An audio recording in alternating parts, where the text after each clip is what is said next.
Priatelia, tak rok 2026 nám začal naozaj zostra a dnešné útoky ozbrojených síl Spojených štátov amerických voči suverénnemu štátu Venezuela, ktoré neboli nejakým spôsobom odsúhlasené Bezpečnostnou radou OSN, nejakým spôsobom nezapadajú do podmienok medzinárodného práva, respektíve sú hrubým porušením medzinárodného práva. A navyše tento útok bol sprevádzaný únosom prezidenta, regulérne zvoleného prezidenta Nicolasa Madura s manželkou z jeho krajiny. Kto z vás si pamätá, už pred 5 rokmi mali Spojené štáty veľký záujem na tom zorganizovať prevrat, puč vo Venezuele. Hovorili niečo o slobode, o demokracii a o všetkých ostatných veciach, ktoré sa v konečnom dôsledku naozaj vzťahujú len na to, čo sa už dávno písalo, že Spojeným štátom ide len o ropu, na ktorej si Venezuela urobila svoj vlastný štát. Zásoby venezuelskej ropy patria medzi tým najdôležitejším zásobám na svete. Venezuelská ropa predstavuje v podstate až 30%, sa mi zdá, celosvetových zásob ropy, ktoré sú k dispozícii, a hlavne je to forma ťažkej ropy, pre ktorú je stavaná drvivá väčšina rafinérií vo svete. To znamená, že venezuelská a rovnako aj ruská ropa, ktoré sú v podstate podobné svojim zložením, sú tie najdôležitejšie ropné komodity na svetových trhoch. Keď si pamätáte ten rok 2020, kedy vyhlasovali Spojené štáty, že pravoplatným prezidentom je Juan Guaido, ktorý nakoniec musel hanebne utiecť z krajiny, pretože sa im tento prevrat nepodaril. Nepodarilo sa im zmanipulovať ani slobodné voľby, ktoré vo Venezuele prebehli. A nemuseli prebehnúť slobodne, to zase netvrdím, že boli slobodné, opravujem sa. Ale v konečnom dôsledku Spojené štáty sa už celé 10 ročia snažia získať kontrolu nad Venezuelou. Nedarilo sa im to. To znamená, došli až na poslednú prioritu všeobecnej teórie riadenia, ktorou je vojenský zásah. A tento vojenský zásah je sprevádzaný búrlivým opovrhnutím zvyšku sveta. Samozrejme, Európska únia to len pozorne sleduje. Všetky médiá to komentujú veľmi zdržanlivo a veľmi laxne. Vôbec sa nejedná o agresiu Spojených štátov, vôbec sa nejedná o napadnutie cudzého štátu.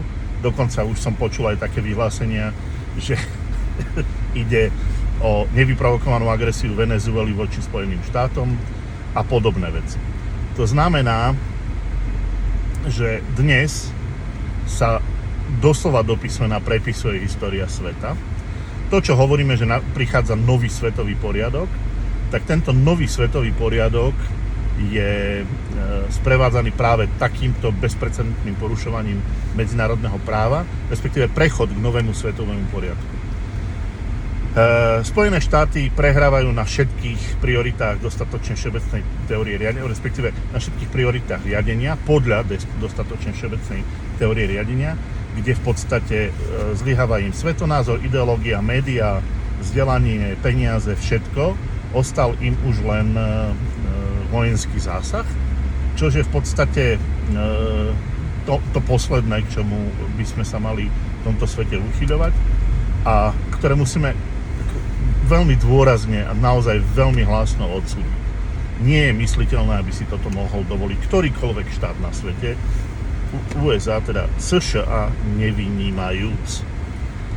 V tomto duchu očakávam, že Ministerstvo zahraničných vecí Slovenskej republiky ostro odsúdi toto konanie Spojených štátov, bude požadovať oslobodenie Nicolasa Madura z väzenia, vlastne zo zajatia Spojených štátov amerických a pri navrátenie suverenity pod vládu Venezuely, ktorá bola konštituovaná v posledných voľbách a ktorá bola aj medzinárodne uznaná.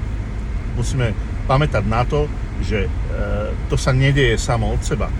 Je tu na svete vyše 200 štátov, ktoré podliehajú medzinárodnému právu a Spojené štáty americké rovnako, nevynímajúc. Samozrejme, že teraz naši progresívni, liberálni zápredanci a farizeji budú hlásiť čokoľvek iné, len nie pravdu. Prečítajte si pokojne tentokrát naozaj pre porozumenie, prečítajte si aj aktuality, aj smečko, aj denník N a uvidíte, že sa tam bude všetko možné spomínať a komentovať a informovať, len nie agresia, len nie porušenie medzinárodného práva, len nie násilné vtrhnutie do cudzej krajiny vojensky. To znamená, že to, čo predtým sa snažili, tak ako na Rusko. Na Rusko sa snažili útočiť, zaútočili na neho cez Ukrajinu, stále čakajú na to, že príde v Rusku vnútornej zrade. Tá vnútorná zrada neprichádza v takom objeme, ako by potrebovali. Ona samozrejme prichádza permanentne, ale nie v tom objeme, ako by potrebovali Spojené štáty na to, aby rozvrátili a zvrhli Rusko. Venezuelu sa im teraz takisto nepodarilo nejakým spôsobom, tak na ňu priamo zaútočili, lebo tam nemajú poblízku žiadnu Ukrajinu, cez ktorú by to mohli urobiť, ako zaútočiť na ňu cudzými rukami, tak už museli vlastnými, pretože Spojeným štátom ide o prežitie. A od začiatku hovorím, Trump je len záchranným plánom na záchranu Spojených štátov, nie na záchranu sveta. On potrebuje odísť z Ukrajiny, pretože na Ukrajine ho to stojí kopec peňazí, ktoré už nemá. Spojené štáty ich nemajú. Potrebuje odísť od všetkých ostatných konfliktov, ktoré už Spojené štáty nemajú. On potrebuje vykradnúť komplet celú Európsku úniu, vycicať ju, aby zasanoval tie dlhy a astronomicky vlastne premrštenú spotrebu Spojených štátov a obyvateľov Spojených štátov. To znamená, že na blahobyt Spojených štátov sa tu skladá celý svet a tieto si bezprecedentne a veľmi bezostyšne, arogantne a agresívne berú, čo sa im zachce. Zoberú si pokojne aj taký štát, akým je Venezuela a hlavne jeho ropa, to znamená nerastné suroviny. Vojna je naozaj iba násilné pokračovanie v ich neúspešnej politike. Ja osobne verím, že toto sa nezaobíde bez príslušnej odvety, čo sa týka medzinárodného práva, ale mám podozrenie, že Trump si toto celé lajsol alebo dovolil len preto, lebo súhlasil s tým, že odíde z NATO, rozvalí teda celé NATO. Toto možno bude jedným z spúšťačov, kedy NATO nebude môcť pristúpiť k Spojeným štátom ako partnerovi. A druhá vec je tá, že odíde zo všetkých, alebo teda stiahne svoje vojska a zruší základne v Európe, aj niekde možno inde na svete, čím si v podstate zaslúži kvázi, by som povedal, taký nie neutrálny postoj Číny a Ruska, ale taký bezzubý, také bezzubé brechanie, ktoré nebude sprevádzané žiadnou vojenskou odvetou. Pretože vezmime si teraz, čo kto môže urobiť. Spojené štáty bezprecedentne napadli, všetci ich môžu odsúdiť, oni si tam obsadia, dosadia si svoju vládu, dajú si tam tú svoju fiflenu demokratickú, ktorá dostala Nobelovú cenu za to, že rozvraca, že zradila vlastný národ, že zradila vlastný štát. V podstate za zradu ju odmenili Nobelovou cenou, ktorú chcel dostať Trump, ale museli ju dať tej fiflene, ktorej meno ani mi nepríde na lebo som si ani nezapamätal, akože bude ešte veľmi známe. No, koniec koncov, toto je tak prelomový okamih v geopolitike, že si možno jeho dôsledky až celkom nevieme uvedomiť. Vieme však, že ak by mala platiť nejaká multipolarita vo svete a malo by, toto je moment, kedy by mohli Spojené štáty utrpieť, doslova utrpieť, veľmi zásadný úder proti svojej hegemonii a proti svojej arogancii. Pretože ak by teraz štáty krajín BRICS uvalili sankcie na Spojené štáty, napríklad, ale také rozumné sankcie, nie také bezduché sankcie, ako dávala Európska únia.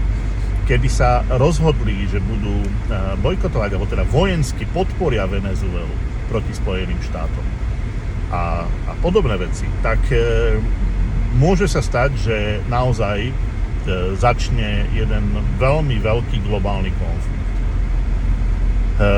Osobne si myslím, že jedná sa len o pokračovanie celého globálneho konfliktu, ktorý nám tu začal už dávnom. Ja tvrdím, že to začalo už od pádu dvojčiek 2001, kedy v zápätí vlastne Spojené štáty zaútočili na Afganistan, potom išli opäť do Iraku a podobne. To znamená, že tá vojna tu prebieha odtedy, kedy si Spojené štáty vymysleli za úhlavného nepriateľa svetový terorizmus, ktorý v podstate sami zosnovali, sami ho vybudovali, sami ho financovali, vyzbrojili, vyškolili a používali ho v podstate ako návnadu, globálnu návnadu pre svoje ciele. To znamená, že teroristi im slúžili vždy na to, aby vyvolávali konflikt, do ktorého potom Spojené štáty mohli prísť so svojou mierovou misiou v úvodzovkách a presadzovať svoju globálnu politiku. Táto hegemonia by mohla týmto končiť. Či sa tak stane, uvidíme. Ja osobne som presvedčený, že je to len pokračovanie toho konfliktu s tým, že tento rok vlastne zhasne. Týmto pádom zhasla Ukrajina, lebo sa rozhorí Venezuela. A o Ukrajine už o rok v podstate nebudeme až tak veľmi počuť. Vyrieši sa to tak, ako od začiatku hovorím, podobnou dohodou, ako bola Daytonská dohoda, akurát tam možno nebudú figurovať žiadne štáty Európskej únie a Boh vie, či tam vôbec bude figurovať tam budú figurovať Spojené štáty. Pretože naozaj štáty krajín BRICS môžu zobrať na seba zodpovednosť a povedať, že Ukrajina bude pod riadením pod riadením nejakej špeciálnej komisie OSN, kde naozaj bude vo valnom zhromaždení väčšina, ktorá podporí dočasnú neutralitu Ukrajiny, odzbrojenie, to znamená demilitarizáciu a najmä to najdôležitejšie, defašizáciu. Pretože defašizácia neprebieha len na Ukrajine. Tá Ukrajina bola fašizovaná veľmi prudko, veľmi rýchlo a veľmi efektívne. Fašizácia prebieha v celej Európe. To znamená, že nás ako Európu čaká rovnaký osud ako Ukrajinu. A v podstate nové plány aj globálnych hráčov, alebo teda tých najvplyvnejších globálnych hráčov, hovoria o tom, že v stredoeurópskom priestore by malo vzniknúť model Rakúsko-Uhorsko 2.0 alebo Uhorsko-Rakúsko 2.0. Volajú to Intermarium, Trojmorie, rôzne názvy. Povedzme si, že nejaká takáto nárazníková zóna bude musieť fungovať, bude musieť naozaj existovať. Problém nastáva v momente, kedy táto nárazníková zóna bude zneužitá práve na rôzne takéto globálne geopolitické hry, že v podstate bude to taký trojský kôň späť na to Rusko a podobne, kde nás ako stredoeurópske krajiny doslova do písmena budú cicať, budú dusiť, budú kolonizovať a to nie je vôbec žiadna nejaká pekná budúcnosť a už vôbec nie nič, čo by sme chceli. Každopádne je čas naozaj začať suverene konať. Očakávam, že aj Blanár, aj Pellegrini a hlavne Fico odsúdia túto agresiu Spojených štátov veľmi dôrazne, veľmi hlasno. A to, že Fico má letieť do Spojených štátov, bude viac menej len možnosťou jeho misie priamo Donaldovi Trumpovi adresovať tieto slova. Vezmite si, že v prípade Ruska by napríklad ktorýkoľvek iný štát zrušil takúto cestu svojho premiéra napríklad do Ruska za Putinom, aj keby bola dohodnutá, ak by teda sme sa vrátili späť do roku 2022, kedy Putin podpísal suverenitu Donecka a Luhanska a následne rozhodol o obrane týchto suverénnych republik. ja stále hovorím, že to medzinárodné právo by malo byť vymáhateľné, ale je nefunkčné, je dlhodobo nefunkčné a kto začal s porušovaním, boli práve Spojené štáty, nehovoriac o vtrhnutí do Iraku pod falošnou zámienkou, nehovoriac o Afganistane a podobných veciach, kde naozaj po celom svete Spojené štáty robia gaunerskú politiku, vrátane Líbie, kde išli a zavraždili Muammara Kaddafiho. Ja neviem, ako to teraz dopadne s Madurom, ale ak by sa zopakoval podobný scenár ako v Líbii, tak to je celkom možné. Buďme ostražití, pretože toto sa nám vypomstí a hlavne teraz si všimnite tie zapredané, vlastizradné farizejské médiá, ako budú tie Spojené štáty obhajovať. Respektíve budú sa tváriť, že sa nič vážne nedeje. To znamená, že my tu naozaj podliehame účelovej propagande, ktorá sa nerobí tým, čo sa natára, ale presne tým, čo sa zamočí. A tak, ako sa zamočiava atentát na Fica, tak ako sa zamočiavajú všetky tieto prehriešky a porušovania medzinárodného práva Spojenými štátmi, tak sa bude zamočiavať aj táto agresia. Ako sa zamočiava to, že Trump dal príkaz zabiť Qasema Sulejmányho, generála iránskych ozbrojených gard, čo je bezprecedentný krok, to je vražda, za ktorú mal byť volaný na zodpovednosť a mal byť odsúdený. Do dnešného dňa sa tak nestalo. Obama, ktorý dostal Nobelovú cenu za mier, mal byť trestaný, mal byť postavený pred súd za všetky vojny, ktoré urobil a ktoré boli nezákonné. Prečítajte si naše knihy od Daniela Gansera, Nezákonné vojny, tam je to všetko napísané. Máme od Williama Engdahla knihu Terorizmus a islamský terorizmus v službách CIA USA. To všetko sú doslova do písmena len dôkazy proti Spojeným štátom, nehovoriac o Juhoslávii, kde máme výbornú knihu od Noama Chomskyho Juhoslávia. Impérium USA končí. Spojené štáty americké týmto krokom v podstate zatlkajú posledný klinec do svojej rakvy a je to naozaj ich posledné zdochynajúce volanie po záchrane. Možno im to ešte vyjde. Ako nadejajú sa, toto je vabank, že im to vyjde a zachránia Spojené štáty.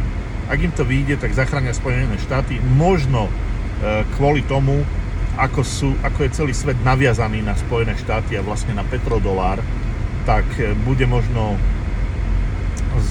zo strany celého sveta určitá dávka strpenia, alebo ja neviem, nechcem povedať tolerancie, lebo to je nevhodné slovo, ale proste so zaťatými zubami to prehryznú len preto, aby naozaj nepadla globálna ekonomika, aby sa nezrútili globálne trhy. Ale môže sa stať, že to nevidia a tie globálne trhy sa zrútia. Takže buďme pripravení na všetko. Osobne si myslím, že toto je len malý začiatok toho, čo v tomto roku nás čaká. A podľa tohto túto vôbec nevyzerá nejak mierumilovne, alebo kľudne, alebo pokojne. Vyzerá to veľmi búrlivo. To znamená, rok koňa začal prudkým cvalom a hlavne toto sa odohralo v momente splnú vlka. A to nie sú náhody. Majte sa zatiaľ, sledujte pozorne globálne dianie a na budúce sa ozvem.